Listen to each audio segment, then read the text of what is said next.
Viewers, the women of Sandeshkhali have been crying for justice for 46 days. Big news today. Tracking trial Mr. Modi targeting Mamta Banerjee over Sandesh Khali. আমরা প্রথম সুরেন্দ্রটার কথাতেই তাদের বলেছিল Mondal president এদের মন্দিরের জন্য এটা ওই তো পিকাই ঠিক আছে। হ্যাঁ না, যাদের দিয়ে অ্যাপ্লিকেশন করানো হয়েছে হ্যাঁ আবেদনকারী 10-15 জন। বেশ কিছুদিন ধরেই ধর্ষণ নিয়ে সন্দেশখালীকে কলঙ্কিত করা হচ্ছে। আপনাদের অবগতির জন্য জানিয়ে রাখি, এ সমস্তটাই বাংলা বিরোধী বিজেপির সাজানো নাটক ছাড়া আর কিছুই নয়। এটা আমাদের কথা নয়, এটা সন্দেশখালীর 2 নম্বর মণ্ডল সভাপতি গঙ্গাধর কয়ালের কথা।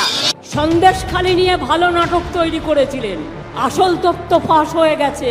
আমি অনেক দিন ধরেই আপনাদের বলছিলাম একটা পরিকল্পনা এবং বিজেপির তৈরি করা নাটক। রাজনৈতিক ফায়দা তোলার সর্বনাশা নেশায় বাংলা বিরোধীরা সহ্যের সব সীমা পার করে ফেলেছে।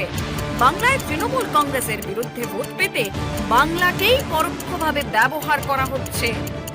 তৃণমূলকে ছোট করতে গিয়ে বাংলার 10 কোটি মানুষকে এরা ছোট করেছে দেশের 140 কোটি মানুষের সামনে। গতকালও প্রধানমন্ত্রী এসে তার 3টে জনসভা থেকে একই কথা সন্দেশখালী বলে গেছে। আমি বিজেপির কেন্দ্রের নেতাদের বলবো যে আপনারা যদি বাংলার মানুষের কাছে 48 ঘন্টায় ক্ষমা না চান, তাহলে ধরে নিতে হবে যে আপনাদের অঙ্গুলি হেলনেই এই ষড়যন্ত্র সাজানো হয়েছিল।